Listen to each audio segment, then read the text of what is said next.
एक बार फिर से आपकी सेवा में हाजिर हुए हैं। आज हम समांतर श्रेणी में जो प्रश्न बोर्ड की परीक्षा में आए हैं उनको शामिल करेंगे। तो जो पिछले कार्यक्रम में एक त्रुटि हुई थी, हम उसके लिए माफ़ी चाहते हैं। उसको आज हम ठीक करना चाहेंगे कि जो समांतर श्रेणी है इसमें से 6 अंक के प्रश्न पूछे जाते हैं। इन 6 अंक में 2 प्रश्न जो होते हैं एक अंक के MCQ टाइप के होते हैं और एक प्रश्न 4 अंक का है जो कि सब्जेक्टिव होता है। तो इस प्रकार इस चैप्टर में से 6 अंक के प्रश्न पूछे जाने हैं। तो आप इसको ठीक कर लें। तो शुरू करते हैं आज का कार्यक्रम। और आज के कार्यक्रम में जो पहला सवाल पूछा है वो है, शुरू करेंगे। नमस्कार सर। नमस्कार, आप अपना नाम बताएं। मेरा नाम गुलनदीप है। आप पूछे आप अपना। प्रश्न संख्या 24, श्रेणी 1, 4, 7, 10 के कितने पद लिए जाएं ताकि उनका योग 176 हो। ठीक है, चलो अभी आपको बताते हैं आपके प्रश्न का जवाब।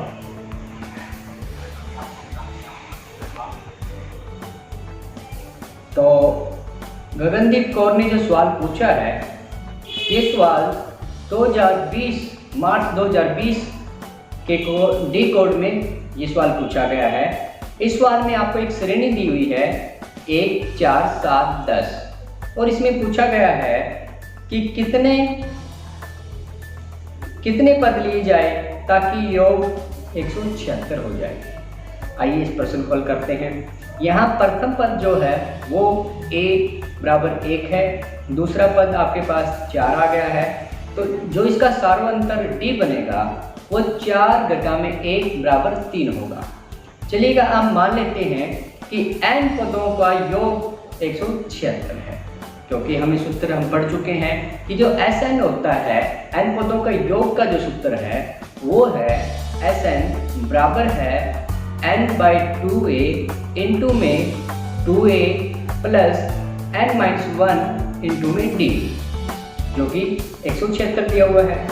अब यहाँ पर बराबर है n, क्योंकि a का मान 1 है और d का मान जो आपके पास आया है वो 3 है, तो इसलिए ये हमारे पास बनेगा सूत्र लगाने पर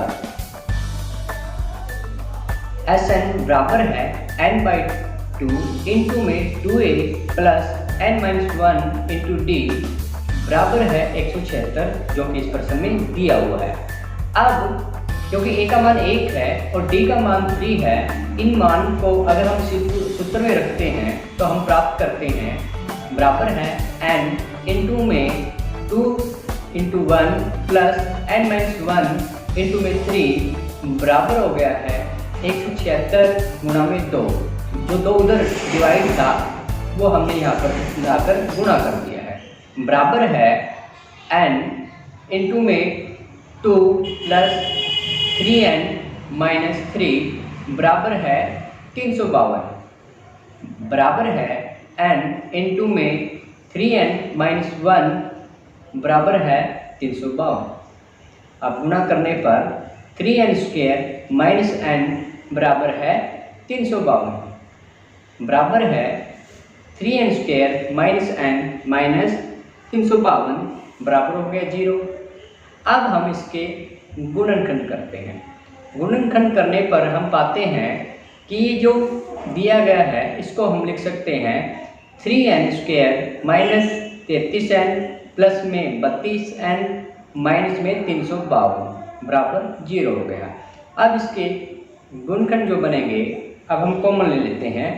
जब हमने 3n कॉमन लिया तो क्या बच गया हमारे पास 3n इंटू में n-11 प्लस में 32 कॉमन ले लिया प्लस 32 इंटू में n-11। अब n-11 n-11 जो है वो कॉमन बन रहा है, इसको हम कॉमन ले लेते हैं। तब हम प्राप्त करते हैं n-11 इंटू में 3n प्लस में 32 बराबर आ गया 0। अब दोनों फैक्टर है जिनकी गुणा 0 है, तो इनमें से एक जरूर 0 होगा। आइदर n-11 बराबर 0, तो n का मान 11 आ गया है। दूसरी ओर 3n प्लस में 32 बराबर है 0, इसको हल करने पर n का मान आ गया -32/3, क्योंकि n का मान ना तो माइनस में हो सकता है और ना कोई फ्रैक्शन नंबर हो सकता है। अतः हम कह सकते हैं कि n का मान 11 बनता है, जो कि एक प्राकृतिक संख्या भी है। अतः हम कह सकते हैं यदि इस श्रेणी में 11 पदों को लिया जाए और उनको जोड़ा जाए तो इसका जो योग बनेगा वो 176 बनेगा। तो गगनदीप कौर, आपको आपका प्रश्न समझ में आ गया होगा। चलिएगा नेक्स्ट प्रश्न लेते हैं। नमस्कार, मेरा नाम आप अपना टोपी है। प्रश्न मैं राजकीय पूछें। कन्या वरिष्ठ माध्यमिक विद्यालय में से 10वीं कक्षा की छात्रा हूँ। मेरा प्रश्न समांतर श्रेणी से है। AP 24, 21, 18 के कितने पद लिए जाएं ताकि उनका योग 78 हो? धन्यवाद।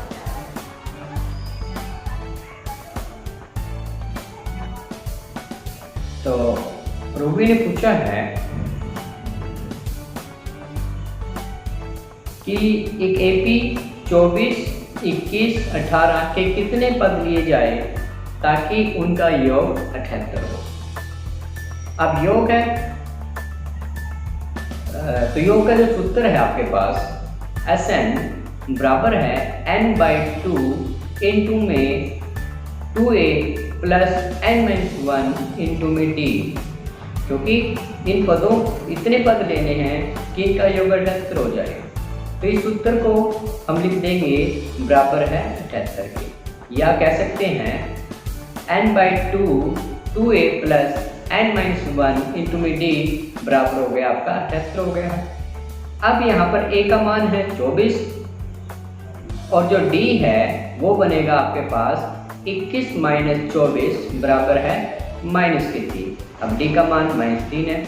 अब a और d का मान इस सूत्र में रखने पर हमें प्राप्त होता है n/2a इंटू में 2 प्लस 2 इंटू में 24 प्लस में n-1 इंटू में -3, जो कि बराबर हो गया 78 के। बराबर है n इंटू में 48 माइनस 3n प्लस में 3 बराबर है 78 गुणा में 2 उधर जाकर गुणा हो जाएगा। बराबर है n इंटू में 48 और 3 को जोड़ने पर 51 माइनस 3n बराबर है 156। बराबर है 3 कॉमन ले लेते हैं। 3 कॉमन लेने पर हम प्राप्त करते हैं 3n इंटू में 17 माइनस n बराबर है 156। अब 3 उधर जाकर भाग हो जाएगा 156 के, तो हम प्राप्त करते हैं n इंटू में n 17 माइनस n बराबर है 156 भाग में 3 बराबर है 52। तो इस प्रकार हमें प्राप्त होता है 17n माइनस n² बराबर है 52। इसको पुनः लिखने पर, दोबारा लिखने पर n² माइनस 17n प्लस 52 बराबर है 0। अब इसके गुणनखंड बनाने पर हम प्राप्त करते हैं बराबर है n-13 इंटू में n-4 बराबर है 0 के। अब दोनों फैक्टर क्योंकि 0 के बराबर है तो n-13 0 होगा अथवा n-4 0 होगा। तो दोनों को बारी से हम अगर इक्वल टू 0 लिखें तो हम प्राप्त करते हैं कि n-13 बराबर है 0, तो n का मान आ गया है 13, अथवा n-4 बराबर है 0, तो n का मान आ गया 4। तो इस प्रकार n का जो मान आया है 13 और 4 ये पद आ गए हैं। या तो आप पहले 4 पद ले लीजिएगा तो इसका जो योग बनेगा 78 होगा, या 13 पदों तक अगर आप जोड़ोगे तब भी इसका योग 78 होना है। तो रूबी, आपको आपका प्रश्न समझ में आ गया होगा। चलिएगा नेक्स्ट प्रश्न लेते हैं। हाँ पवनदीप, आप अपना प्रश्न पूछें। नमस्कार, मेरा नाम पवनदीप है और मैं राजकीय कन्या वरिष्ठ माध्यमिक विद्यालय की 10वीं D की छात्रा हूँ। आज का मेरा सवाल समांतर श्रेणी में से है। मेरा सवाल है कि AP 24, 21 और 18 में के कितने पद लिए जाएं ताकि उनका योग 78 हो। धन्यवाद। तो पवनदीप, आपका जो प्रश्न है वो अभी अभी हल किया हमने। जो रूबी का जो प्रश्न था वही प्रश्न आपका है। तो मुझे उम्मीद है कि आपने पहले ही वो प्रश्न देख लिया है, तो आपको आपका प्रश्न का जो जवाब है वो मिल गया है। चलिएगा नेक्स्ट प्रश्न लेते हैं। हाँ सोनिया, आप अपना प्रश्न पूछिए। मेरा नाम सोनिया है। मैं राजकीय कन्या वरिष्ठ माध्यमिक विद्यालय में 10वीं कक्षा की छात्रा हूँ। मेरा प्रश्न समांतर श्रेणी से है कि 2, 7, 12 AP का 10वां पद ज्ञात कीजिए। तो सोनिया, आपने जो प्रश्न पूछा है AP 2, 7, 12 का 10वां पद ज्ञात कीजिएगा। ये जो प्रश्न है मार्च 2020 का जो एग्जाम हुआ है सेट ए में, ये 1 अंक का प्रश्न पूछा गया है। अब 1 अंक का प्रश्न जो होता है वो MCQ का होता है, लेकिन इन दिनों जो पैटर्न देखने को मिला मैथ के पेपर में कि आपको ऑप्शन नहीं दिए गए हैं, तो काफ़ी टफ हो गया है। डिटेल में आपको 1 अंक के लिए भी कार्य करना पड़ रहा है। चलिएगा इस प्रश्न को करते हैं हल। यहाँ पर A1 जो है वो 2 है, A2 आपके पास 7 है, तो इसका जो सार्वअंतर D बनेगा वो होगा D बराबर है 7 घटा में 2 बराबर है 5। क्योंकि हमें 10वां पद निकालना है, A10 निकालना है, तो हमारे पास जो जनरल सूत्र है किसी भी पद को निकालने के लिए वो होता है AN बराबर है A जमा में n-1 इंटू में D। तो इस सूत्र का हम प्रयोग करते हैं क्वेश्चन के अंदर। क्योंकि A का मान 2 है, D का मान 5 है, इनको वैल्यू का रखने पर A10 ये 10वां पद क्या आ जाएगा, A10 बराबर है 2 जमा में 10 - 1 इंटू में 5। तो हल करने पर प्राप्त करते हैं A10 बराबर है 2 जमा में 9 गुना में 5 बराबर है 47। तो इस प्रकार इसका जो 10वां पद है वो 47 आ गया है। तो सोनी, आपको आपका प्रश्न समझ में आ गया होगा। चलिएगा नेक्स्ट प्रश्न लेते हैं। हाँ अनमोल, आप अपना प्रश्न पूछें। मेरा नाम अनमोल है। मैं राजकीय कन्या वरिष्ठ माध्यमिक विद्यालय की एक छात्रा हूँ। मेरा क्वेश्चन समांतर श्रेणी में से है, जो कि इस प्रकार है। 10 और 250 के बीच में 4 के कितने गुणज हैं? अनमोल ने जो धन्यवाद। प्रश्न पूछा है कि 10 से लेकर 250 के बीच में 4 के कितने गुणज हैं। तो बड़ा इम्पोर्टेंट प्रश्न पूछा है जो कि बोर्ड में 2018 में पूछा गया है। आइए पहले हम जानते हैं कि गुणज क्या है या मल्टीपल्स क्या है। अब जो 4 के जो मल्टीपल्स हैं वो है 4 गुना में 1 बराबर 4, 4 गुना 2 बराबर 8, 4 गुना 3 बराबर है 12, 4 गुना 4 बराबर है 16, 4 गुना 5 बराबर 20। तो इस प्रकार ये 4 के मल्टीपल्स या गुणज कहलाते हैं। अब हम ऐसे करते जाएंगे और 250 तक लेकर जाएंगे इसको। अगर 4 की गुना 61 से गुणा करें तो बराबर 244 आ गया, 4 गुना 62 बराबर 248 आ गया, 4 गुना 63 252 आ गया। तो इन गुणजों में हम देखते हैं कि जो 12 है ये 10 के बाद है, यानी 4 और 8 को नहीं लेना है, हमने 10 और 250 के बीच के गुणज लेंगे। और जो अंतिम जो मल्टीपल्स बन रहा है वो आपका 248 है। 252 नहीं लेंगे क्योंकि ये 250 से आगे चला गया। तो इस प्रकार हमारे पास ये जो गुणज आ गए हैं। अब हमने देखना है ये कितने हैं। 12 से लेकर 248 तक ये कितने गुणज बनते हैं। तो मान लीजिएगा हम n गुणज मान लेते हैं जो कि 10 और 250 के बीच में है। तो इसमें जो आखिरी जो पद है आपका वो 248 है। हम कह सकते हैं कि an बराबर है 248।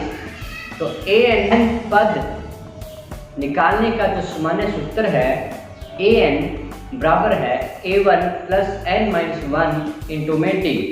इसको अगर हम लगाते हैं तो हम यहाँ पाते हैं कि n बराबर है a1 का मान 12 है और जो d बन रहा है आपका वो 4 है।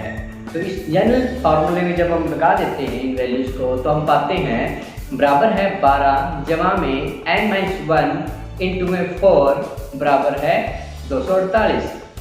हल करने पर प्राप्त होता है 12 प्लस 4n माइनस 4 बराबर है 248। 12 और घटा 4 को हल किया तो 8 बन गया, तो 4n जमा में 8 बराबर है 248। 4n बराबर आ गया 248 घटा में 8 बराबर 240। तो 4n बराबर आ गया 240, n बराबर आ गया 240 भाग में 4 बराबर है 60। तो n का मान हमारे पास 60 आ गया। तो हम कह सकते हैं कि 10 और 250 के बीच में 60 पद ऐसे हैं जो 4 के गुणज हैं। तो अनमोल आपको आपके प्रश्न का जवाब मिल गया होगा। चलिएगा नेक्स्ट प्रश्न लेते हैं। चलिएगा अनु बाला आप अपना प्रश्न पूछें। नमस्कार, मैं अनु, मैं 10वीं की छात्रा हूँ। मैं राजकीय कन्या वरिष्ठ माध्यमिक विद्यालय रतिया में पढ़ती हूँ। मेरा प्रश्न समांतर श्रेणी से है कि 8 के प्रथम धनात्मक 15 गुणजों का योग ज्ञात कीजिए। धन्यवाद। तो अनु बाला ने प्रश्न पूछा है 8 के प्रथम धनात्मक गुणजों का योग ज्ञात कीजिएगा। तो 8 के जो गुणज है, 8 के जो मल्टीपल्स है वो है हमारे पास 8 गुणा में 1 बराबर 8, 8 गुणा में 2 बराबर है 16, 8 गुणा में 3 बराबर है 24 और इसी प्रकार जो 15वां जो गुणज होगा वो होगा 8 गुणा में 15 बराबर है 120। तो इस गुणज में आपके पास पहला गुणज 8 आ गया है और ये 15 गुणज है जिनका हमें योग ज्ञात निकालना है। तो जो योग निकालने का सूत्र जो है, फार्मूला जो है वो है Sn बराबर है n/2 इंटू में 2a प्लस n-1 इंटू में d। अब a का मान 8 और d का मान भी 8 है और जो n है उसका मान 15 है। इन सभी वैल्यूज को सूत्र में रखने पर हम प्राप्त करते हैं कि सम ऑफ 15 S15 जो बन गया है, 15 पदों का योग बन गया है बराबर है 15/2 इंटू में 2 गुना में 8 जमा में 15 घटा में 1 इंटू में 8। इसको हल करने पर हमें प्राप्त करते हैं बराबर है 15/2 इंटू में 16 जमा में 14 गुना में 8 बराबर है 15/2 16 जमा में 112 बराबर है 15/2 गुणा में 128। 128 को 2 से कैंसिल कर देते हैं तो हमें प्राप्त होता है 64। तो बराबर आ गया 15 गुणा में 64 बराबर आ गया 960। तो इस प्रकार जो 8 के जो गुणज है इनका जो योग बनता है वो बनता है 960। तो अनु बाला आपको आपका प्रश्न समझ में आ गया हो गया। चलिएगा नेक्स्ट प्रश्न लेते हैं। रीना आप अपना प्रश्न पूछे। नमस्कार, मेरा नाम रीना है। मैं राजकीय कन्या वरिष्ठ माध्यमिक विद्यालय की छात्रा हूँ। मेरा सवाल समांतर श्रेणी से है कि 0 और 50 के बीच विषम संख्याओं का योग ज्ञात कीजिए। धन्यवाद। तो रीना ने जो प्रश्न पूछा है कि 0 और 50 के बीच विषम संख्याओं का योग ज्ञात कीजिएगा। तो 0 और 50 के बीच में जो विषम संख्याएं हैं वो हमारे पास है 1, 3, 5, 7 से लेकर 49 तक। ये हमारे पास विषम संख्याएं हैं। अब इनका योग हमें निकालना है। तो Sn क्या बन जाएगा? Sn बराबर हो जाएगा 1 जमा में 3 जमा 5 जमा 7 जमा में 49। अब जो 49 है या मैं यूँ कहूँ कि इनके बीच में कितने विषम पद हैं पहले हम ये निकालते हैं। हमें अंतिम पद 49 पता है तो An बराबर आ गया 49। An जो हम निकालते हैं फार्मूला जो है An बराबर है A1 जमा में n-1 इंटू में d। अब A1 का मान 1 है, D का मान 2 है। इन मानों को रखने पर हम प्राप्त करते हैं an बराबर है a जमा में n-1 इंटू में 2 बराबर है 49। हल करने पर प्राप्त करते हैं a जमा में 2n घटा 2 बराबर है 49। 2n घटा में a बराबर है 49। 2n बराबर आ गया 50, तो n का मान आ गया 25। यानी 25 विषम पद है, एक और 1 से लेकर 49 तक। अब इनका योग निकालते हैं, क्योंकि हमें प्रथम पद का भी पता है और अंतिम पद का भी पता है।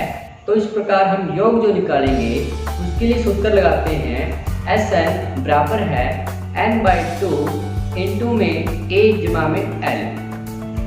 वैल्यू रखने पर सम जो 25 पद है उनका योग बराबर हो जाएगा 25/2 इंटू में 1 जमा में 49 बराबर है 25/2 गुणा में 50 बराबर है 25 गुणा 25 बराबर आ गया 625। तो इस प्रकार हम पाते हैं कि 0 और 50 के बीच में जो विषम संख्याएं हैं उनका योग होता है 625।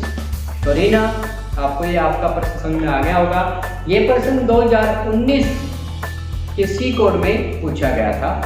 तो आज जो हम जितने भी प्रश्न ले रहे हैं वो है ही बोर्ड पेपरों से। चलिएगा नेक्स्ट प्रश्न लेते हैं। निकिता, आप अपना प्रश्न नमस्कार, पूछिए। मेरा नाम निकिता है। मैं राजकीय कन्या वरिष्ठ माध्यमिक विद्यालय की 10वीं कक्षा की छात्रा हूँ। मेरा सवाल समांतर श्रेणी से है कि यदि किसी एपी का 11वां पद 38 है और 16वां पद 73 है तो उसका पहला पद निकालें। धन्यवाद। तो निकिता ने जो प्रश्न पूछा है कि यदि किसी एपी का 11वां पद 38 हो और 16वां पद 73 है तो उसका प्रथम पद पहला पद क्या होगा। यहाँ पर 11वां पद 38 दिया हुआ है और जो 16वां पद है वो 73 दिया हुआ है। अब कोई भी जो जनरल पद है उसका जो सूत्र है वो हमारे पास है an बराबर है a1 जमा में n-1 इंटू में d। अब 11वें पद के लिए a11 बराबर है a1 जमा में 11 घटा 1 इंटू में d बराबर है 38। इसको हल करने पर हम पाते हैं a11 बराबर है a1 जमा में 10d बराबर है 38। अब इसको समीकरण 1 का नाम दे देते हैं। इसी प्रकार 16 पद को कैसे लिखेंगे, a16 बराबर है a1 जमा में 16-1 इंटू में d बराबर है 73। हल करने पर हमें प्राप्त होता है a1 जमा में 15d बराबर है 73। इसको समीकरण 2 का नाम दे देते हैं। अब समीकरण 2 में से a घटाने पर हम प्राप्त करते हैं कि 15d माइनस 10d बराबर 5d बराबर है 73 माइनस 38 बराबर है 35। या हम कह सकते हैं कि 5d आपके पास 35 आ गया है तो d बराबर हो गया 35 भाग में 5 बराबर है 7। तो d का मान हमारे पास 7 आ गया है। अब d का मान समीकरण 1 में रखने पर हम a का मान निकाल सकते हैं। तो समीकरण 1 में d का मान रखने पर a1 जमा में 10 गुना 7 बराबर है 38, a1 जमा में 70 बराबर है 38। तो a1 का मान हमारे पास आ गया है 38 माइनस 70 माइनस का 32।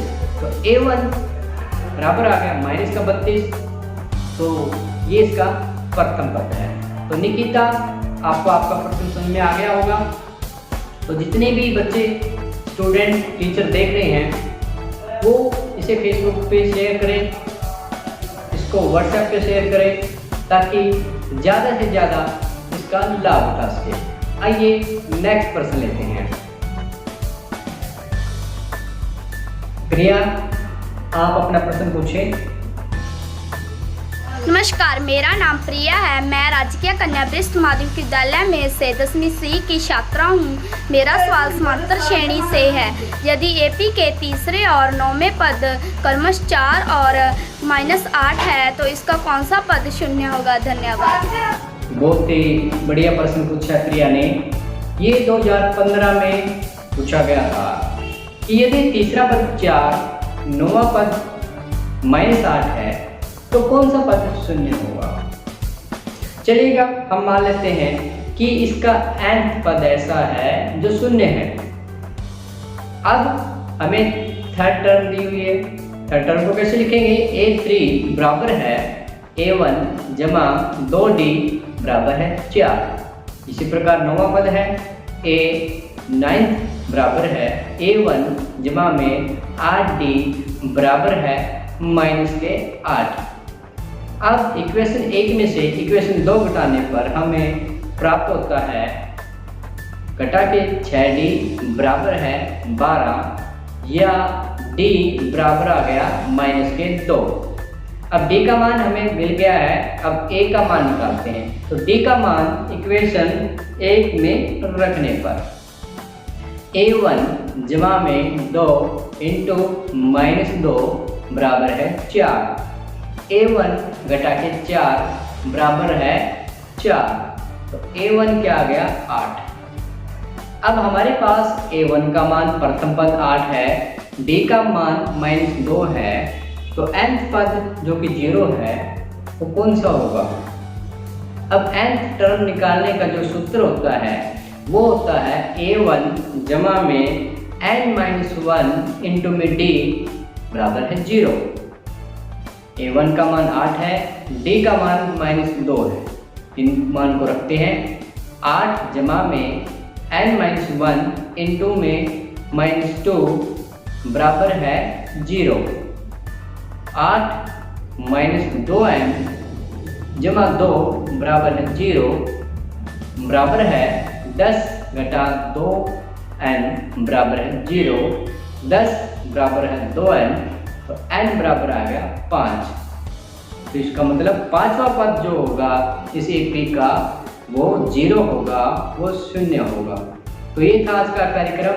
इस कार्यक्रम में हमने टॉप 10 प्रश्नों को उठाया था जो बिल्कुल अलग अलग थे, पिछले सालों ये पूछे गए थे। तो मुझे उम्मीद है कि ये कार्यक्रम आपको लाभान्वित करेगा, बच्चों को फायदा पहुँचाएगा। तो ज़्यादा से ज़्यादा इसको शेयर करें, अपने फेसबुक पर, अपने व्हाट्सएप ग्रुप पर इनको शेयर करें। और इसी प्रकार गणित में हम नेक्स्ट टॉपिक लेकर आएंगे बहुत जल्दी ही। तो मिलते हैं नेक्स्ट कार्यक्रम में। शुभ रात्रि, धन्यवाद।